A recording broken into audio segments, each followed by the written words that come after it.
June 1944. As Allied soldiers fought to liberate Europe after the D-Day landings, an elite German armored division raced toward Normandy. But wherever it passed, entire villages were left in flames, innocent civilians were executed, and terror became its most powerful weapon. This was not simply another military unit. It was a division whose brutality had been forged on the battlefields of Eastern Europe, where mercy had long since disappeared. Its name was the 2nd SS Panzer Division, Das Reich, and by the end of the war, it would become one of the most infamous formations in military history. Call to action. Before we uncover this dark chapter of World War II, make sure to subscribe to the channel and turn on notifications. We bring you the forgotten battles, untold stories, and true history of the Second World War. Now, let's begin. June 1941. Nazi Germany launched Operation Barbarossa, the largest land invasion in human history. Millions of German troops crossed the Soviet border in a campaign Adolf Hitler believed would destroy the Soviet Union within months. Instead, Barbarossa opened the bloodiest front of the Second World War. The Eastern Front quickly became more than a struggle between two armies. It became a war of ideology, extermination, and unimaginable brutality. Entire towns disappeared. Prisoners were executed. Civilians were treated as enemies, and violence became routine. Among the German formations fighting in this campaign was the 2nd SS Panzer Division, Das Reich. Over the next 3 years, its soldiers would become accustomed to a level of violence unlike anything seen on the Western Front.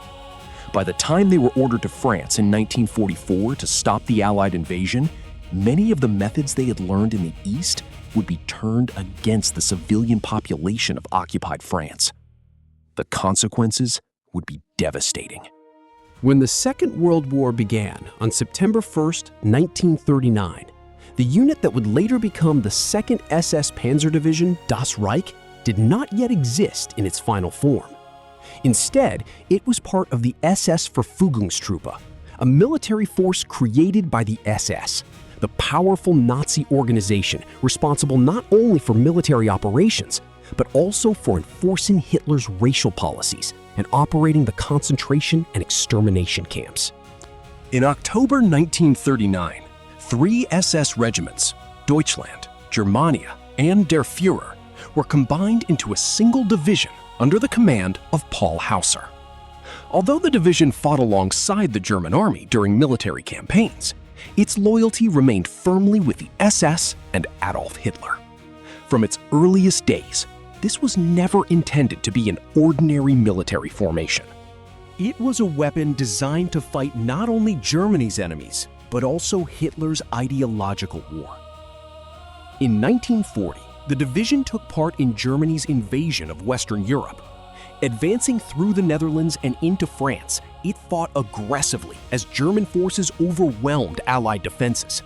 During the campaign, the division helped drive British and French forces back toward the beaches of Dunkirk. The German victory came with astonishing speed. Within weeks, France had fallen, and the division earned a reputation for determination, discipline, and battlefield effectiveness. Following the campaign, it was reorganized and officially renamed Reich, before eventually becoming known as Das Reich. It would soon become one of the Waffen-SS's most important armored divisions. But military success came hand in hand with increasing brutality. In April 1941, Germany invaded Yugoslavia. The campaign itself lasted only days, ending in a swift German victory. Yet the violence did not stop once the fighting ended. On April 11, soldiers of Das Reich carried out brutal reprisals in the Serbian town of Alibunar and the nearby settlement of Selište. A total of 254 people, including prisoners of war and civilians, were murdered. The killings were presented as retaliation for alleged attacks by local armed civilians. In reality, they revealed something far more disturbing. Collective punishment had become official policy. Entire communities were now being held responsible for the actions of a few individuals, and innocent civilians increasingly became targets. This pattern of violence would only grow worse. Just 2 months later, in June 1941, Germany launched Operation Barbarossa. Das Reich advanced with Army Group Center, taking part in fierce battles around Smolensk before joining the drive toward Moscow. At first, German forces appeared unstoppable. But as the Soviet resistance stiffened and winter approached, the offensive slowed to a crawl. The cost was enormous. Months of relentless fighting devastated the division. Entire companies were wiped out, and some regiments that had entered the Soviet Union with thousands of men were reduced to only a handful of survivors. One regiment that had begun the invasion with nearly 2,000 soldiers was eventually reduced to just 35 men. Yet while the division suffered terrible military losses, another, darker reality unfolded behind the front lines. The war in the East was never fought according to normal rules. It became a campaign of systematic murder. Prisoners of war were executed. Entire villages were destroyed. Jewish communities were targeted for extermination. In September 1941, elements of Das Reich assisted Einsatzgruppe B, an SS mobile killing unit, in the murder of approximately 920 Jewish civilians near Minsk. These killings formed part of the Holocaust by bullets, a campaign of mass executions that claimed the lives of hundreds of thousands before extermination camps reached their full capacity.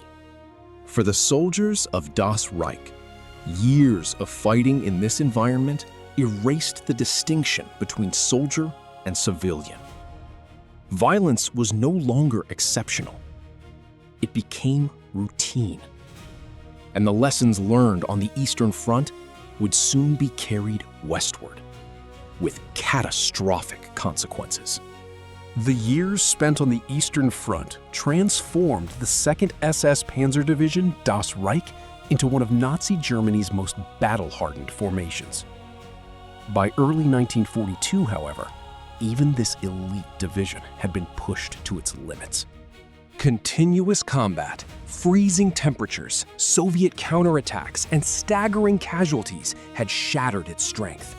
From the beginning of Operation Barbarossa until February 1942, the division lost more than 10,000 men. Entire battalions had been destroyed, and many of its surviving soldiers were physically and mentally exhausted. The German High Command withdrew Das Reich from the front to rebuild. Fresh recruits filled its ranks, new equipment arrived, and experienced veterans were assigned to train the replacements. But while the division regained its military strength, something else remained unchanged.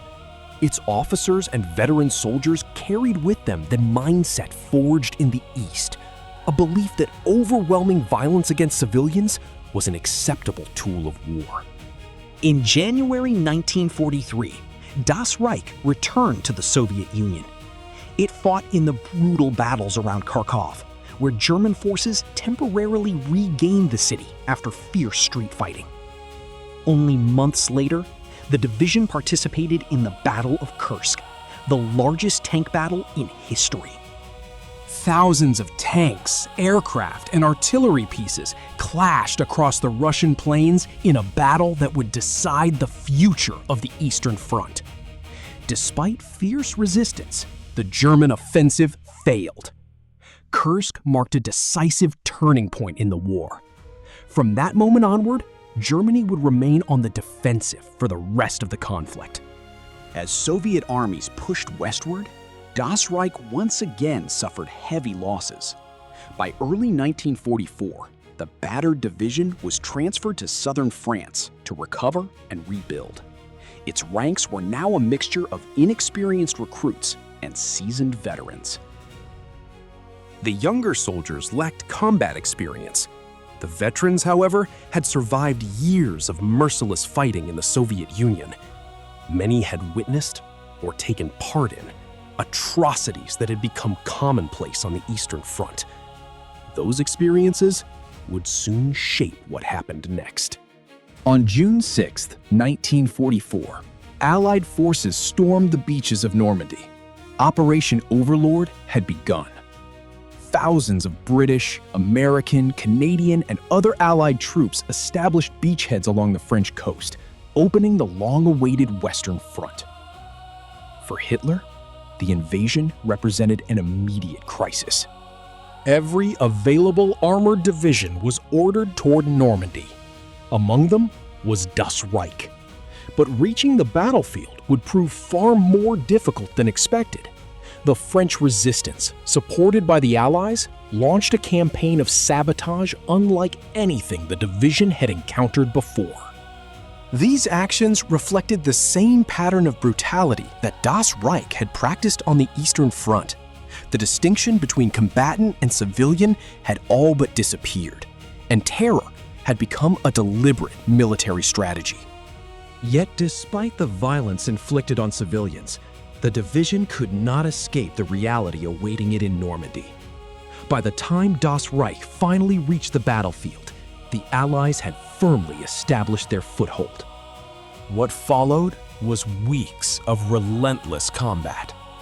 Allied aircraft dominated the skies, attacking German convoys day and night.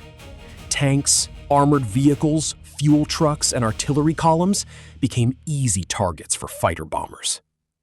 Every road north seemed to lead through fire. The division's armored strength was steadily destroyed.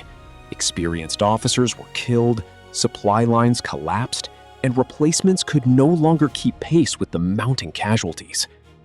Between July and September 1944 alone, Das Reich lost nearly 4,000 soldiers. By September, the division had been reduced to approximately 12,357 men, a shadow of the elite force that had once marched into the Soviet Union 3 years earlier. Still, the surviving soldiers continued to fight. In May 1945, the surviving members surrendered to the United States Army. The war in Europe was over. But for many of the men who had served in Das Reich, the reckoning had already begun. Adolf Diekmann, the officer whose battalion carried out the massacre at Oradour-sur-Glane, never faced trial. Just weeks after the massacre, he was killed during the fighting in Normandy. Many other officers and soldiers who had participated in earlier atrocities also died as German forces collapsed in France, the Ardennes, and Hungary. Some chose another path.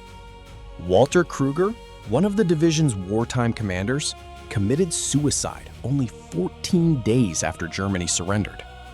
Another former commander, Matthias Kleinheisterkamp, also took his own life shortly before the war ended. Whether motivated by fear, despair, or an awareness of the crimes committed under their command, neither man lived to answer for his actions in court. Others survived. Among them was Heinz Lammerding, the commander of Das Reich during the massacres in France.